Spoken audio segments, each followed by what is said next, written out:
Saudações, alunos do curso de Pedagogia.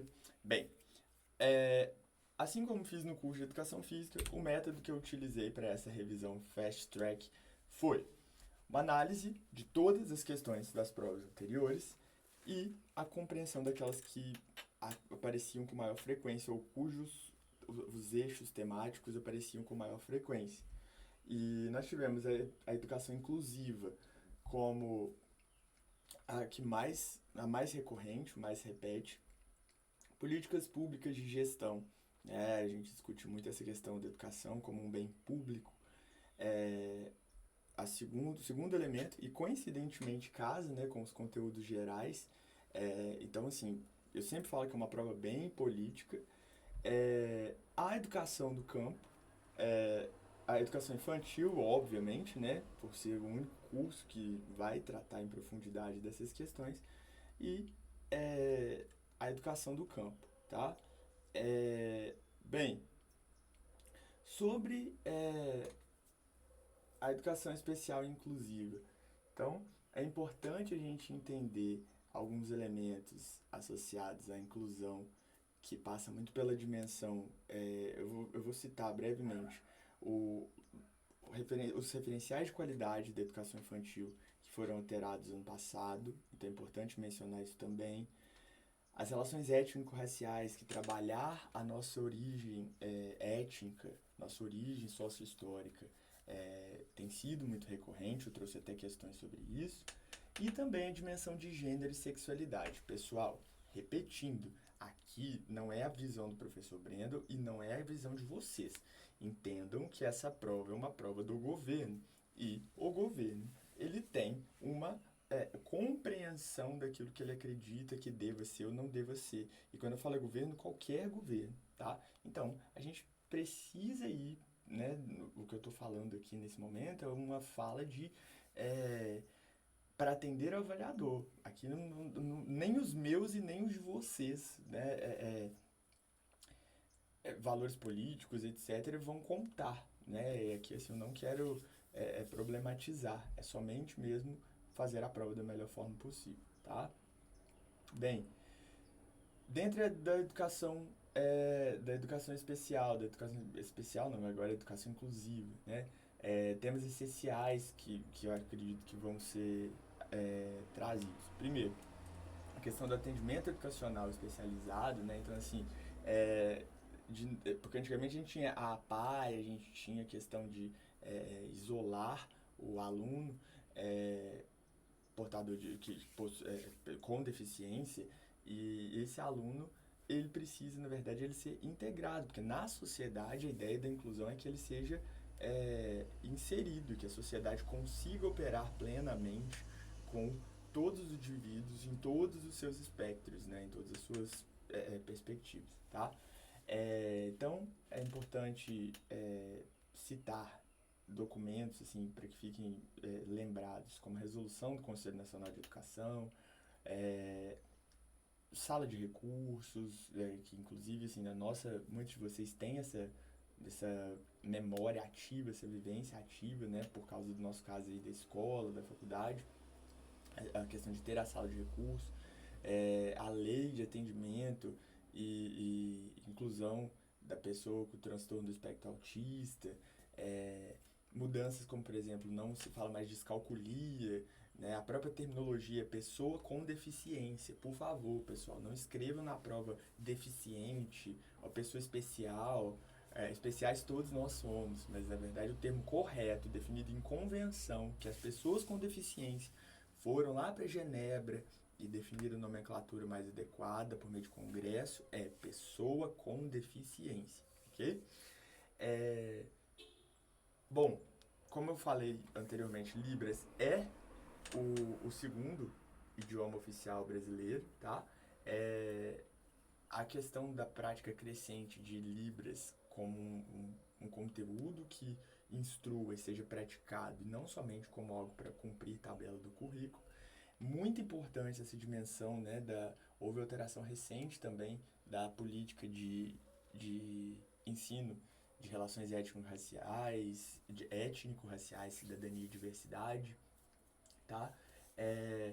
Então, assim, é importante entender desse ponto que o princípio que rege esse raciocínio é não excluir as pessoas e não desenvolver atividades diferentes para as pessoas com deficiência, e sim adaptar as atividades iguais às de todo mundo para que, com as condições, com os recursos físicos e intelectuais que aquele indivíduo tem, ele consiga ter acesso às mesmas atividades. Esse é o raciocínio correto, tá certo?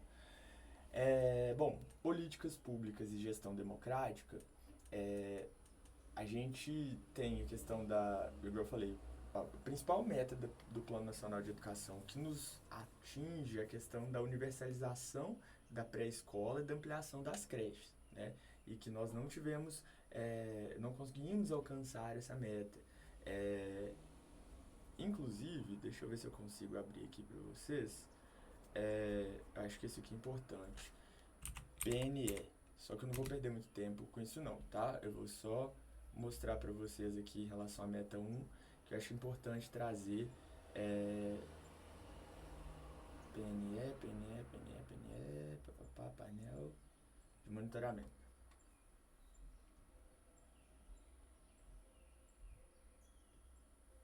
Bom, nós temos aqui, pessoal,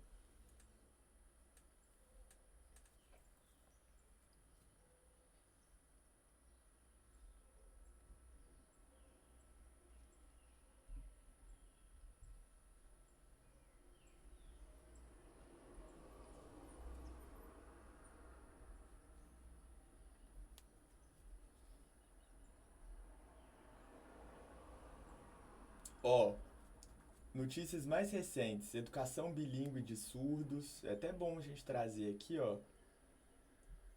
monitoramento das metas do Plano Nacional de Educação. A meta 1.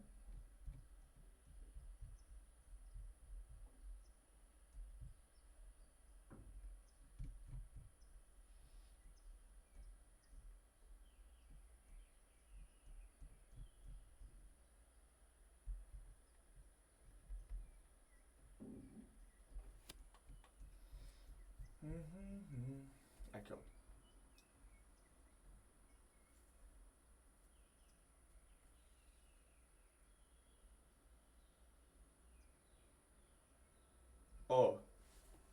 A meta era 50% de crianças de 0 a 3 anos frequentando a escola.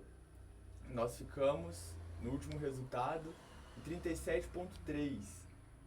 Ou seja, a meta estava 74,5% alcançada. Então, assim, existem vários pontos, só para vocês terem uma noção.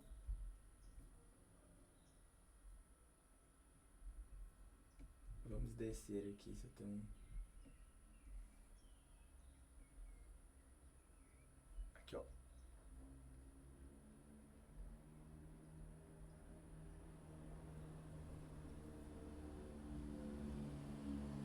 Essa disparidade ela se torna maior ainda se a gente pegar os estados. Então, por exemplo, nosso estado de Minas Gerais, em 2022, nós tínhamos 33,3% das crianças, né, da meta alcançada. Então, assim, teve uma variação positiva. Você pode ver que as disparidades são, apesar de vir melhorando, né, a região, a zona rural, ela ainda tem mais dificuldade de acesso a esses progressos do que, por exemplo, a região urbana, tá? Mas era só para contextualizar mesmo. Gestão democrática, né, a questão da importância dos conselhos municipais, dos conselhos escolares, da inserção da família, né? Lembrando, a avaliação formativa ela é sempre contínua, é todo aquele exercício intermediário, formas de avaliação múltiplas que vão conseguir captar diferentes dimensões do aprendizado e do envolvimento daquele aluno com a avaliação. A avaliação somativa é a avaliação prova do formato tradicional. E recomenda-se, inclusive, uma avaliação diagnóstica, que é uma primeira avaliação para você, né, verificar. É uma meta-avaliação, que é como que as crianças, que nesse caso são avaliadas, como elas reagem ao processo de avaliação, e como desenvolver as melhores estratégias, tá? Currículo BNCC, práticas de ensino, né? O lúdico a gente trabalhou bastante, interação, diferentes linguagens, lembrando que linguagem é uma dança, que dança é uma linguagem, tá? As 6 dimensões do aprendizado, a gente ao longo de todo o curso trabalhou isso, né? O conviver, o brincar, o participar, o explorar, o expressar-se, conhecer, dentro dos 6 campos da experiência, que são o eu, o outro e o nós, que a gente até falou a questão da primeira mentira, corpo, gestos e movimentos, traços, sons, cores e formas, que inclusive depois vai desdobrar nas competências relacionadas à matemática, a escuta, a fala, pensamento, imaginação, tá? A educação do campo, né, assim, movimentos como MST, a ideia da educação que também se produz de forma emancipatória, no grupo, na luta social, na busca do pertencimento. Lembrando, aqui não tem a ver com a sua percepção ou com a minha percepção, pessoal. Tem a ver com o que acredita-se que vai ser cobrado na prova, tá? Bem, alguns elementos, né? A luta social, a valorização da cultura do campo. Nós estamos numa região que é do agro, que é do café, então escrever sobre isso fica mais facilitado, fica mais, não fica tão impossível e distante da realidade de vocês. A ideia dos saberes locais, né? Do poder local, principalmente como agente de transformação. Nas questões discursivas, citem muito as teorias do desenvolvimento, né? Falem muito de Piaget, Paulo Freire, gostando ou não você dele, né? Assim, por questões políticas não, mas não há como ignorar a contribuição da obra de Paulo Freire até no cenário internacional. Então, assim, na hora de lembrar de autores a serem citados, né? Correlacionar com os autores que você lembra, John Dewey, que trabalha a questão do desenvolvimento ao longo de toda a vida. Tem uma visão, assim, voltada para prescrever ações, tá? Não só uma visão de que o governo deveria implementar nas questões abertas. Eu acredito que seja isso mesmo, tá? Agora vamos praticar um pouco